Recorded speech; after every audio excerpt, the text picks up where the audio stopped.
Sons of God, தேவ புத்திரர்களே, உங்கள் எல்லாத்துக்கும் கிருபையும் சமாதானம் உண்டாவதாக.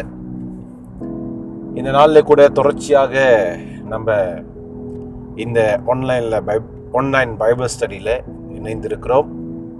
பரிசுத்த ஆவியானவர் இந்த காலகட்டத்தில் நம்மளுக்கு சில தெளிவுகளை கொண்டு வந்து கொண்டிருக்கிறார். அதுக்காக நான் தேவனை ஸ்தோத்திரிக்கிறேன், அவரை மகிமைப்படுத்துகிறேன். காரணம் என்ன என்றால், நம்மளோட தேவன் நல்லவர், நம்மளுடைய அப்பா நல்லவர். அவர் நம்மளுக்கு சில காரியங்களை தொடர்ச்சியாக அவரை அறியும்படியாக, அவரை அனுபவிக்கும்படியாக நம்மளுக்கு சில காரியங்களை தெளிவுக்குள்ளாக கொண்டு வந்து கொண்டிருக்கிறதுனால நான் மகிழ்ச்சி அடைகிறேன். வாழ்க்கையில தேவனோட கிருபை பெருகுவதாக. ஓகே, தொடர்ச்சியாக நம்ம பார்ப்போம்.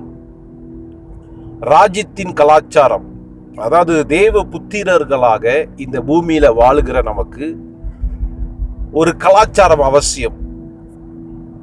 பொதுவாக நம்ம பார்த்தோம் சொன்னாக்க தேசங்களுக்கும் வித்தியாசங்கள் உண்டு, சில கலாச்சாரங்கள் உண்டு. இப்போ உதாரணம், சில இனத்துக்கும் வித்தியாசங்கள் உண்டு, சில கலாச்சாரங்கள் உண்டு. அதே போல இந்த பூமியில பரலோகத்தை பிரதிபலிக்கிறவர்களாக, தேவ புத்திரர்களாக வாழுகிற நமக்கு ஒரு கலாச்சாரம் அவசியம். அதுதான் நான் ஏற்கனவே பேசின பகுதியில் நான் சொல்லியிருந்தேன். பரலோக கலாச்சாரம். அந்த பரலோக கலாச்சாரம் எப்படி செயல்படுது அப்படி சொன்னாக்க, நீங்களும் நானும் இயேசு சொன்னது போல உம்முடைய நாமம் பரிசுத்தப்படுவதாக, உம்முடைய ராஜ்யம் வருவதாக, உம்முடைய சித்தம் பரலோகத்தில் செய்யப்படுகிறது போல பூமியிலும் செய்யப்படுவதாக. அப்ப பரலோகத்துல, அதாவது காண முடியாத ஒரு உலகம், காணக்கூடாத ஒரு உலகத்துல ஒரு கலாச்சாரம் இருக்கு. அந்த கலாச்சாரம் அப்படியே இந்த பூமிக்கு கொண்டு வருகிறது தான் நம்மளுடைய வேலை. அதுதான் தேவனுடைய சித்தமாகவும் இருக்கிறது, தேவனுடைய திட்டமாகவும் இருக்கிறது. ஸோ இதை நீங்கள் நானும் புரிந்து கொண்டோம் அப்படி சொன்னாக்க, கண்டிப்பாக நான் நம்புகிறேன் நீங்கள் நானும் பரலோகத்தை பிரதிபலிப்போம். ஒரு எக்ஸாம்பிள் சொல்லுகிறேன். பொதுவாக நம்மளுடைய நாடு, இப்போ உதாரணம், நான் மலேசியாவில் இருக்கிறேன். சில பேர் இது கேட்குறீங்க, இந்தியாவில் இருப்பீங்க, சில வெளிநாடுகளில் இருப்பீங்க, ஓகே, ஸ்ரீலங்காவில் இருப்பீங்க. இப்படியாப்பட்ட இந்த நாடுகள் எல்லாம் என்னன்னு சொல்லுவாங்க அப்படின்னு சொன்னாக்க, பிரிட்டிஷ் ஆண்டதுனால, அதாவது காமன்வெல்த் நாடு அப்படின்னு சொல்லுவாங்க. பிரிட்டிஷ் ஆண்ட நாடுகளை அப்படியாக சொல்லுவாங்க. இந்த நாடுகளில் பார்த்தோம் அப்படின்னு சொன்னாக்க, ஆரம்பத்தில் பிரிட்டிஷோட ஆட்சி வரும்போது இவர்கள் வந்த கையோடைய அவங்களுடைய கலாச்சாரம், அதாவது அவங்களோட மொழிகளை என்ன பண்ணாங்க அப்படின்னு சொன்னாக்க, இந்த தேசங்கள்ல சொல்லி கொடுத்தாங்க. அதனால தான் பாருங்க, இன்னும் கூட அந்த கலாச்சாரம் இன்னும் இருக்கு. இப்போ ஒரு கலாச்சாரம் இருக்கு. அதாவது என்ன அப்படி சொன்னாக்க, இங்கிலீஷ் தெரியாட்டினா நம்ம பின்தங்கி போன ஒரு ஜெனரேஷனாகவே இருப்போம்.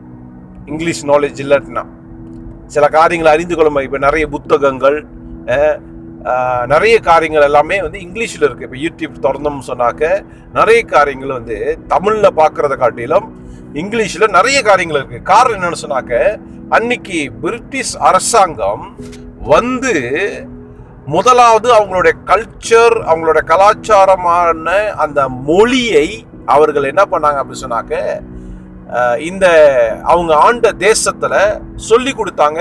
அதுக்குண்டான காரியங்களாக பள்ளிக்கூடங்களை கட்டினாங்க, நிறைய ஸ்கூல்ஸ் கட்டினாங்க, பள்ளிக்கூடங்களை கட்டி மொழிகளை சொல்லி கொடுத்தாங்க. இன்னைக்கு அந்த ஆளுகை, அந்த கலாச்சாரம் இந்நாள் வரைக்கும் நம்ம நாடு சுதந்திரம் அடைஞ்சி, இந்த ஆகஸ்ட் மாசத்துல 31 64 ஆண்டுகள் மலேசியா சுதந்திரம் அடைஞ்சி கொண்டாட போறாங்க. இந்தியா 74 வருஷம் 15 ஆகஸ்ட். ஸோ இப்படியாக சுதந்திரம் அடைஞ்சிருந்தாலும் அன்னைக்கு அந்த பிரிட்டிஷ் அரசாங்கம் அவங்களுடைய கல்ச்சரை, மொழிகளை இந்த தேசத்துல சொல்லி கொடுத்து அதுக்குண்டான காரியங்களை அஸ்திபாரத்தை போட்டதுனால இந்நாள் வரைக்கும் அதை என்ன பண்ண முடியல, மாற்ற முடியல. இப்ப நம்ம எப்படியாப்பட்ட ஒரு கலாச்சாரத்துல வாழ்ந்து கொண்டு இருக்கோம் அப்படின்னு சொன்னாக்க, இங்கிலீஷ் தெரிஞ்சு ஆகணும், இங்கிலீஷ் ரொம்ப முக்கியம், தாய்மொழி அவசியம் தான், இதனால இங்கிலீஷ் தெரியணும் அப்படின்னு சொல்லி நம்மளுக்கு இப்படியாப்பட்ட ஒரு மைண்ட் செட்டப் உண்டாச்சு. அதே போல ஆண்டவர் நம்மை இந்த பூமியில வைத்த நோக்கம் என்னவென்றால், நம்ம எல்லாமே பூமியிலேன்னு வந்தவர்கள் அல்ல. நம்மளோட பாடி தான் பூமியிலேன்னு வந்தது. நம்மளுடைய மனிதன் எங்கேருந்து வந்தான் அப்படி சொன்னாக்க, அதாவது திருத்துவ குடும்பத்துக்குள்ளாகவே இருந்து வந்தான். திருத்துவ குடும்பம் தான் அவனோட இருப்பிடம்.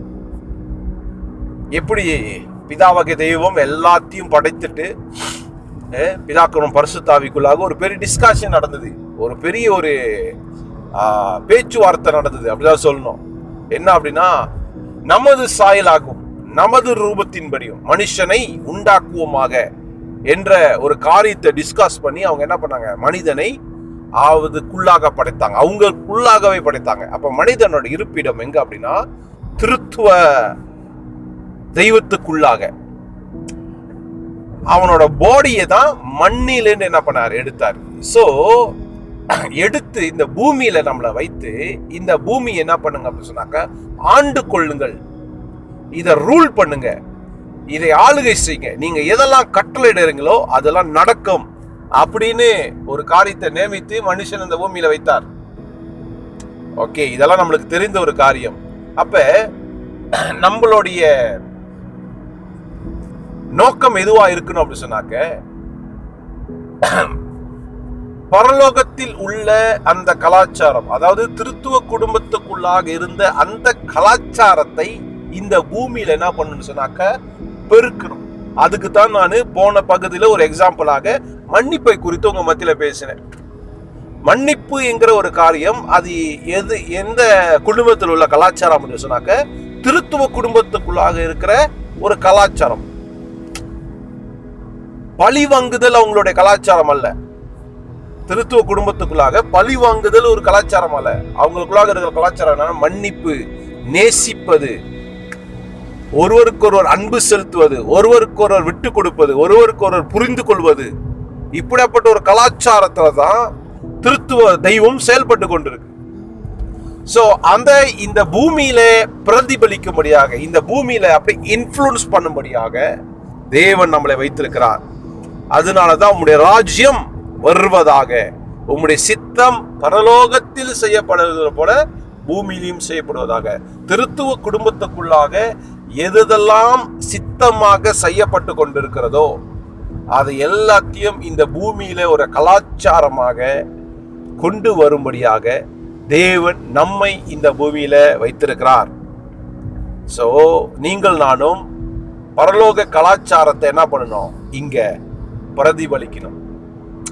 ஓகே, இப்ப இந்த காரியத்தில் நம்ம ஒரு காரியத்தை தெளிவா தெரிந்து கொள்ள வேண்டும். போன பகுதியில் நான் சொன்னது போல மன்னிப்பு அது பரலோக கலாச்சாரம். பைபிள்ல பவுல் எழுதுகிறார், ஆவியின் கனிகளை குறித்து எழுதுகிறார். நான் நம்புகிறேன் இந்த ஆவியின் கனிகள் இது பரலோக கலாச்சாரம். இந்த ஆவியின் கனிகள் என்ன அப்படி சொன்னாக்க பரலோக கலாச்சாரம். இந்த பரலோக கலாச்சாரத்துக்குள்ளாக என்ன எப்படி நம்ம செயல்படணும் அப்படின்னு சொன்னாக்க, இந்த ஆவியின் கனிகளை நம்மளுக்குள்ளாக ஆண்டவர் வைத்து இந்த பூமியில என்ன பண்ணணும் அப்படின்னு சொன்னாக்க பரப்பி விடணும், இந்த பூமியில செயல்பட விடணும். எப்படி பிரிட்டிஷ் அரசாங்கம் மலேசியால இந்தியால அவங்களோட மொழியை இந்த தேசத்துல சொல்லி கொடுத்தாங்களோ, அதே போல பரலோக கலாச்சாரத்தை இந்த பூமியில நீங்கள் நான் என்ன பண்ண வேண்டும், பரப்ப வேண்டும். அன்பு, சந்தோஷம், சமாதானம், நீடிய பொறுமை, தயவு, நற்குணம், விசுவாசம், இச்சையடக்கம், இப்படியாப்பட்ட காரியங்களை இந்த பூமியில நம்ம என்ன பண்ண வேண்டும்? பரப்ப வேண்டும். காரணம் என்ன அப்படி சொன்னாக்க, இந்த பூமியில காண்கிற உலகத்துல நிறைய யுத்தங்கள் நடக்குது, நிறைய போராட்டங்கள், பிரச்சனைகள், வாக்குவாதங்கள். இதெல்லாம் இந்த பூமியோட கலாச்சாரம்.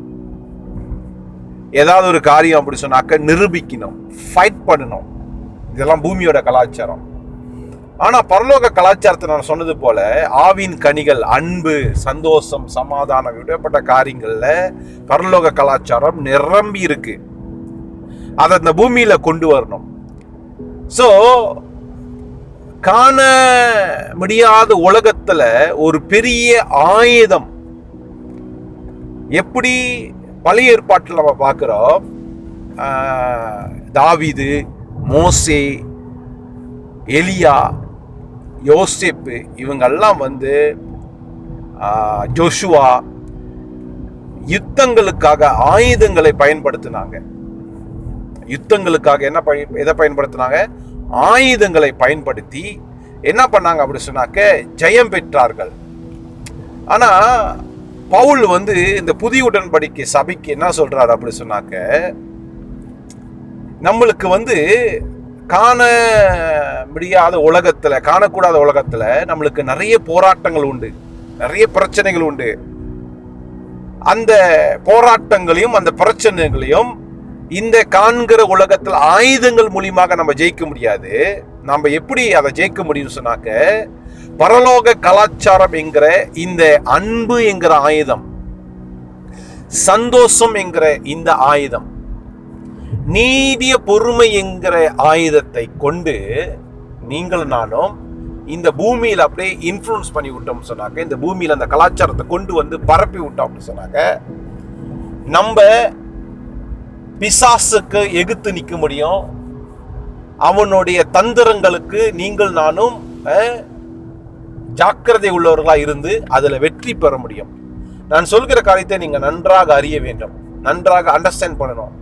ஏன்னு சொன்னாக்க, எப்படி ஆயுதங்கள் எல்லாம் பார்க்கும்போது அது பயங்கரமாக இருக்கோ, அதனால ஜெயம் வருகிறதோ பழைய ஏற்பாட்டுல, இந்த புதிய உடன்படிக்கை காலத்துல அன்பு என்கிற இந்த ஆயுதத்தை நீங்க பயன்படுத்தினா தான் பிசாசானவன் அவனுடைய தந்திரங்களை ஈஸியாக நீங்க என்ன பண்ண முடியும்? உடைக்க முடியும். இப்போ ஒரு ஃபேமிலியில ஒரு ப்ராப்ளமை கிரியேட் பண்ணி விடுறான் அப்படி சொன்னாக்கா, பிசாசானவன் நம்மளோட மைண்ட்ல சில காரியங்களை, குழப்பங்களை, பிரச்சனைகளை அப்படியே கிரியேட் பண்ணி விட்டு, நீங்க இந்த பூமியின் கலாச்சாரத்துல வாக்குவாதம் பண்ணி கொண்டு பிரச்சனைகளை வாழ்ந்து கொண்டு இருந்தீங்க சொன்னாக்க, பரலோக கலாச்சாரத்தை இந்த பூமியில என்ன பண்ண முடியாது? கொண்டு வர முடியாது. அப்ப பரலோக கலாச்சாரம் என்ன நம்மளுக்கு போதிக்குது சொன்னாக்க, அன்பை என்ன பண்ணுது? போதிக்குது. அப்ப பிசாசானவன் பயப்படுகிற அவனோட மண்டையே உடைகிற ஒரு ஆயுதம் என்ன அப்படி சொன்னாக்க, மன்னிப்பு, அன்பு, சந்தோஷம். நீங்க சந்தோஷமா இருந்து பாருங்க, பிசாசான உங்ககிட்ட வர முடியாது. உங்களுக்கு ஒரு குழப்பங்களையும் உங்களுக்கு ஒரு பிரச்சனையும் கொடுத்துட்டு, அந்த குழப்பத்திலையும் பிரச்சனையிலும் நீங்க வாழ்றத பார்த்து அவன் சந்தோஷப்படுவான். ஆனா அந்த குழப்பத்திலையும் அந்த பிரச்சனையிலையும் நீங்க சந்தோஷமா இருந்து பாருங்க, நல்லா சிரிச்சு பாருங்க, நல்லா ஆனந்தமா இருந்து பாருங்க, நல்ல மன மகிழ்ச்சியா இருந்து பாருங்க, அதுதான் பிசாசுக்கு சரியான ஒரு ஆயுதம். காரணம் என்னன்னு சொன்னாக்க, இது பரலோக கலாச்சாரத்துல வாழுகிற ஒரு மனநிலை. புரியுதுங்களா நான் சொல்றது? சோ பிசாசை தண்டிக்கிறதுக்கோ, அதாவது தண்டிக்கிறது, அவன் ஏற்கனவே தண்டிக்கப்பட்டுட்டான், அவன் ஏற்கனவே தோக்கடிக்கப்பட்டுட்டான். ஆனாலும் இப்ப உதாரணம், அவன் சட்ட ரீதியில லீகலா அவன் நம்ம கிட்ட வர முடியாது. ஆனாலும் அவனை முரண்பாடு பண்ணுவான். இப்போ ஒரு நிலத்தை நீங்க உங்களோட நிலத்துல வேற ஆளு குடியிருந்து கேஸ் போட்டு சட்ட ரீதியில நீங்க ஜெயித்து அவங்களை துரட்டி விட்டுறலாம். ஆனாலும் அவங்கள துரத்துறதுக்கு சில காரியங்கள் நீங்க பயன்படுத்தணும். லீகலா அவங்க வெளியாக முடியும் அப்படின்னு சொல்லியிருந்தாலும், வெளியாகாம அங்கே தங்கி இருந்தாங்க அப்படி சொன்னாக்க, அப்ப நீங்க என்ன பண்ணுவீங்க அப்படி சொன்னாக்க, சில காரியங்களை வந்து வேற ரீதியில என்ன பண்ணுவீங்க, செயல்பட்டு அவங்கள துரத்து பார்ப்பீங்க. அப்படித்தான் பிசாசானவன் லீகலாக அவன் தோற்கடிக்கப்பட்டான் சிலுவையில. ஆனாலும் அவன் சில நேரத்தில் நம்ம மேல நம்மளுடைய மனநிலையை குழப்பி தந்திரமாக சில காரியங்களை செயல்படுவான் பார்த்தீங்களா. ஸோ அதை நீங்க துரத்துறதுக்கு, அதில் நீங்க வந்து அவனுடைய கல்ச்சரை இந்த நம்மளோட வாழ்க்கையில பயன்படுத்தாம விடுறதுக்கு நம்மளுக்கு சரியான ஒரு ஆயுதங்கள் என்ன தெரியுங்களா? அன்பு. அதனால உங்களுக்கு யாராவது விரோதமாக செயல்பட்டாங்க சொன்னாக்க, அது பிசாசோட தந்திரம், உங்களோட மனநிலையை கெடுக்கிறதுக்கு பிசாசோட தந்திரம். ஆனா நீங்க அன்புல செயல்பட்டீங்க சொன்னாக்க, அதுதான் பிசாசானுக்கு பயங்கர அடி. நீங்க மன்னிப்புல செயல்பட்டீங்க சொன்னாக்க, அதுதான் பிசாசானுக்கு தர்ம அடி. நீங்க நேசிக்கிறதுல செயல்பட்டீங்க சொன்னாக்க, அது பிசாசான மண்டையே உடைக்கிற மாதிரி. நான் என்ன பண்ணாலும் இவங்க மன்னிச்சிடுறாங்களே, அப்படியாப்பட்ட மனநிலையில என்ன பண்ணிடுவான், அவன் வந்து தோற்கடிக்கப்படுவான். காரணம் என்னன்னா, நீங்க வந்து பரலோக கலாச்சாரத்தை என்ன பண்றீங்க, மேனிஃபெஸ்ட் பண்றீங்க. பரலோக கலாச்சாரத்தை இந்த பூமிக்கு கொண்டு வர்றீங்க. உங்க குடும்பத்துல அதை செயல்படும் போது, உங்க வாழ்க்கையில் அது செயல்படும் போது, உங்க ஃபேமிலிக்குள்ளாக அது இன்ஃப்ளூயன்ஸ் ஆகும். உங்க ஃபேமிலிக்குள்ளாக அதில் செயல்படும் போது, உங்க திருச்சபைக்குள்ளாக அது இன்ஃப்ளூயன்ஸ் ஆகும். உங்க திருச்சபைக்குள்ளாக அது செயல்படும் போது, உங்களுடைய தேசம், பட்டணம் எல்லாத்துலேயும் அதை இன்ஃப்ளூயன்ஸ் பண்ண முடியும், பரலோக கலாச்சாரத்தை. ஸோ மறுபடியும் நான் சொல்லுகிறேன், பரலோகத்தில் செய்யப்படுகிறது போல இந்த பூமியிலும் செய்யப்படுவதாக அப்படின்னு இயேசு நம்மளுக்கு சொல்லி கொடுத்த காரியங்கள், அந்த கலாச்சாரத்தை அப்படியே இந்த பூமியில என்ன பண்ணணும், செயல்படணும். இந்த பூமியில செயல்படும் போது அது ஒரு கல்ச்சராக வரக்கூடிய சன்னதி. நான் போன பகுதியில் சொன்னது போல, இதை பார்த்து வளருகிற என்னுடைய மகன், என்னுடைய சன்னதி, என்னுடைய ஜெனரேஷன், என்னோட திருச்சபை, என் கூட இருக்கிறவங்க இந்த கல்ச்சரில் அப்படியே இன்ஃப்ளூயன்ஸ் ஆகி அப்படியே அது பெருகும்போது என்ன ஆகும் சொன்னாக்க, இந்த பூமியை, நம்மளுடைய டார்கெட் அதுதானே, நம்மளுடைய நோக்கம், நம்மளுடைய டார்கெட் சொல்றதோட நம்மளோட டெஸ்டினி, நம்ம அடைய போகிற ஒரு இலக்கு, இந்த பூமியை பரலோகம் மாற்றணும். இந்த பூமியில வந்து அன்பு என்கிற ஒரு காரியங்கள் வந்து அப்படியே பரப்பி விட்டோம் அப்படி சொன்னாக்க, யோசித்து பாருங்க. வன்முறைகள் இல்லாத ஒரு உலகம், வாக்குவாதம் இல்லாத ஒரு பூமி, எப்படியாப்பட்ட ஒரு உலகமாக இது செயல்படும். இன்னைக்கு ஏன் எல்லாமே ரோங்கா இருக்கு? நம்ம இப்ப இதெல்லாம் பார்த்து நொந்துக்கிறோம். நம்ம அரசாங்கம், நம்ம தலைவர்களை பார்த்து நம்ம நொந்துக்கிறோம், அரசியல்வாதியை பார்த்து நொந்துக்கிறோம். காரணம் என்னன்னு சொன்னாக்க, போன பகுதியில் நான் சொன்னது போல, இருக்கும் இடத்தில் இருந்து கொண்டால் எல்லாம் சௌக்கியமே. நம்ம இருக்க வேண்டிய இடத்துல, நம்ம உட்கார வேண்டிய இடத்துல உட்கார்ந்து இருந்தோம் அப்படி சொன்னாக்க, இந்த பூமியை சௌக்கியமாக மாற்ற முடியும், சரியாக மாற்ற முடியும், சரியாக செயல்பட வைக்க முடியும். நான் மறுபடியும் சொல்றேன், நம்மளோட டெஸ்டினி என்ன தெரியுங்களா? பரலோகம் போறதல்ல, இந்த பூமியை பரலோகமாய் மாற்றுவதுதான் நம்மளோட டெஸ்டினி. அதுக்கு ராஜ்யத்தின் கலாச்சாரத்துல செயல்படணும். ஒரு கலாச்சாரம் தான், ஒரு ஒரு ஒரு ஒரு தேசத்தோட கலாச்சாரம் தான் இன்னொரு தேசத்தை இன்ஃப்ளூயன்ஸ் பண்ணுது. இன்னைக்கு நம்ம போடுகிற ஆடை, நம்ம சாப்பிடுகிற ஆகாரம், இது எல்லாமே கலாச்சார ரீதியில தான் என்ன பண்ணுது, செயல்படுது. எல்லாமே கலாச்சார ரீதியில தான் செயல்படுது. அப்படியாக நம்மளுடைய சுவாபங்கள், நம்மளுடைய பார்வைகள், நம்மளுடைய பேச்சு, நம்மளுடைய நடத்தை, நம்மளுடைய யோசனைகள், எண்ணங்கள் எல்லாமே பரலோக கலாச்சாரத்தை பிரதிபலிச்சிச்சு அப்படி சொன்னாக்க, யோசித்து பாருங்க. இந்த பூமியை ஈஸியாக பரலோகமா மாத்திரலாம், ஈஸியாக மாத்திரலாம். ஒவ்வொரு ஊழியக்காரனும், ஒவ்வொரு விசுவாசியும் இப்படிப்பட்ட ஒரு மனநிலையில, நான் பரலோக கலாச்சாரத்தை பிரதிபலிக்கிறேன், எனக்கு பின்னால் ஒரு கலாச்சாரம் இருக்கு, அந்த பரலோக கலாச்சாரத்துக்கு ஆப்போசிட்டாக முரண்பாடாக நான் செயல்படும் போது, ஒரு கலாச்சார சீர்குலைவுக்கு நான் நான் நான் பங்காளியா இருக்கிறேன். அப்படி யோசிச்சு பாருங்க. இப்ப பாருங்க, ஒரு ஒரு ஆடைய ஒரு ஒரு துணியை உடுத்தும் போது அது அந்த அந்த அந்த அந்த வம்சத்தோட அந்த இனத்தோட கலாச்சாரத்தை பிரதிபலிக்குது. அப்ப அவங்க உடுத்துக்கிற ஆடை கொஞ்சம் வேற மாதிரி இருந்துச்சு அப்படின்னா, பார்க்கறதுக்கு அசிங்கமா இருந்துச்சு அப்படின்னு சொன்னாக்க, அதை பொதுவாக மக்கள் எப்படி யோசிப்பாங்க? கலாச்சார சீர்குலைவு, என்னுடைய தமிழ் கலாச்சாரம் சீரழிந்து கொண்டிருக்கு அப்படின்னு சில பேர் பேசுவாங்க. அதே போல நான் மன்னியாமல், அன்புல வாழாம, சந்தோஷமா இல்லாம, வாக்குவாதம் பண்ணி கொண்டு, சண்டை போட்டுக்கொண்டு, கோபம் மூட்டிக்கொண்டு,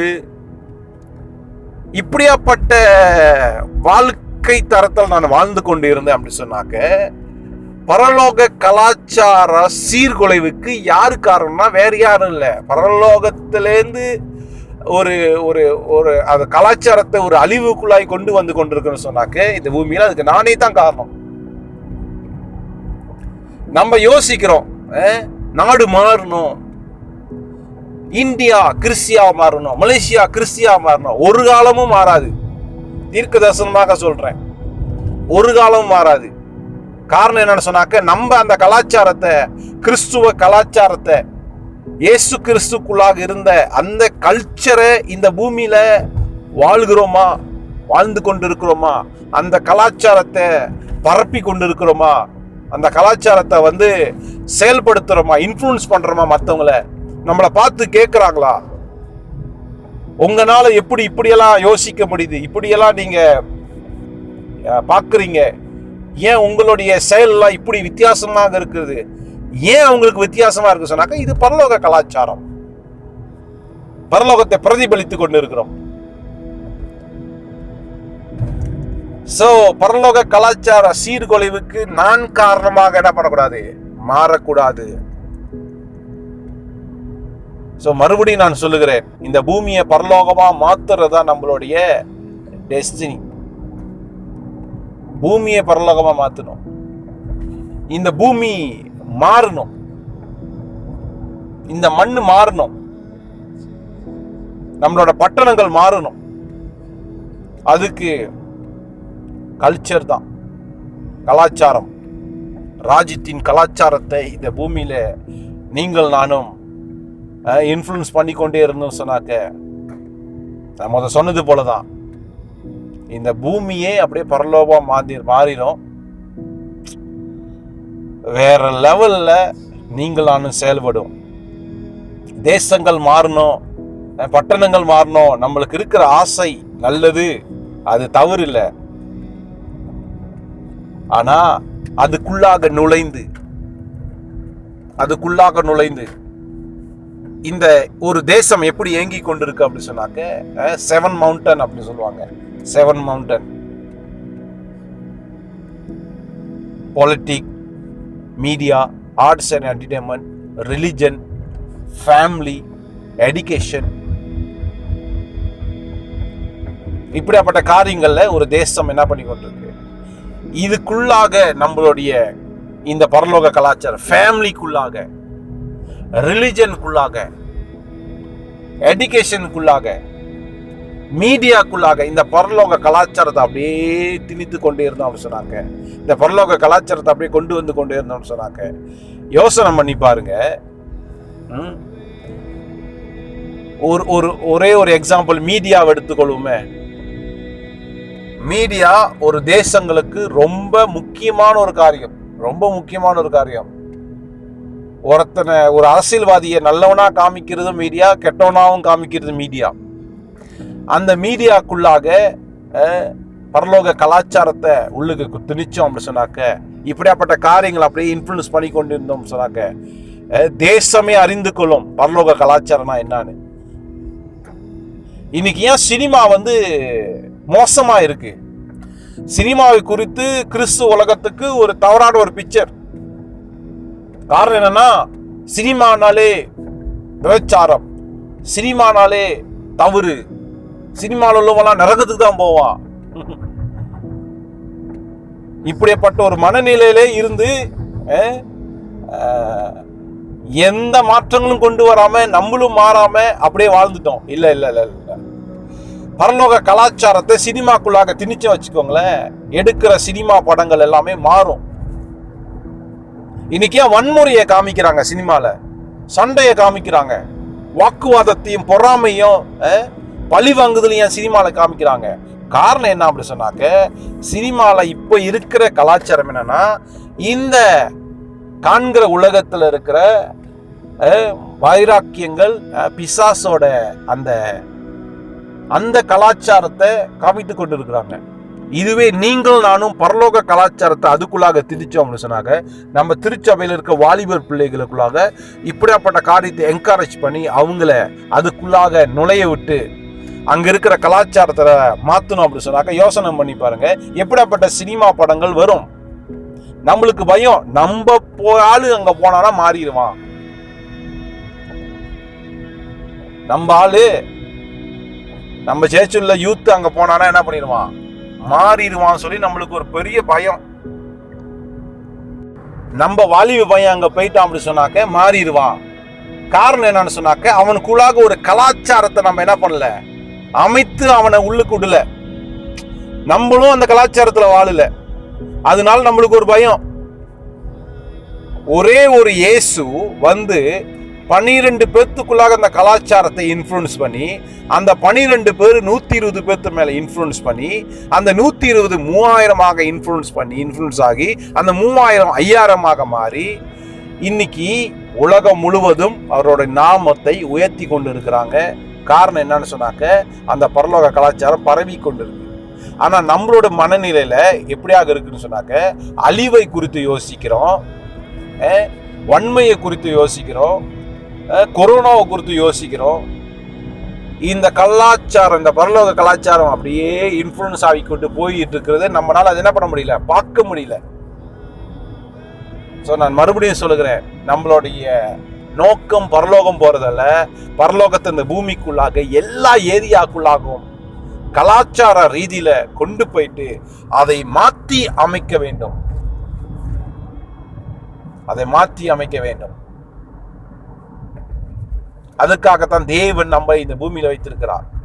நீங்கெல்லாம் வந்து இப்படி சொல்லணும், நம்மலாம் யாரு தெரியுங்களா, ராஜ்யத்தின் தூதரங்கம், பரலோக ராஜ்யத்தின் தூதரங்கம். நான் ஆரம்பத்தில் ஆரம்பிக்கும் போது சன்ஸ் ஆஃப் காட் அப்படி சொல்லி ஆரம்பித்தேன். ஆனா முடிக்கும் போது உங்ககிட்ட சொல்றேன், நீங்க ராஜ்யத்தின் தூதரங்கம், அம்பாசிடர், கிங்டம் அம்பாசிடர். அந்த ராஜ்யத்தை குறித்து இங்க பேசி, இங்க இன்ஃப்ளூயன்ஸ் பண்ணி, இங்க பரப்பி கொண்டு, ஒரு தேசம் இருந்துச்சு, மலேசியா தேசத்தோடைய அம்பாசிடர் இந்தியாவில் இருப்பாரு, இந்தியாவோட அம்பாசிடர் மலேசியாவில் இருப்பாரு.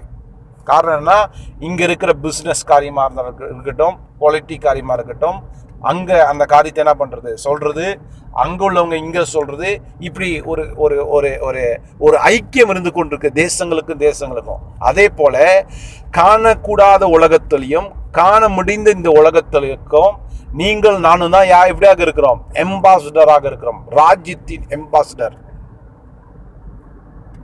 சோ நம்மளோட வேலை என்ன தெரியுங்களா, அந்த பரலோக கல்ச்சரை அம்பாசிடராக இருந்து இந்த பூமியில இன்ஃப்ளூயன்ஸ் பண்ணிக்கொண்டு இருக்க வேண்டியது நம்மளோட கடமை.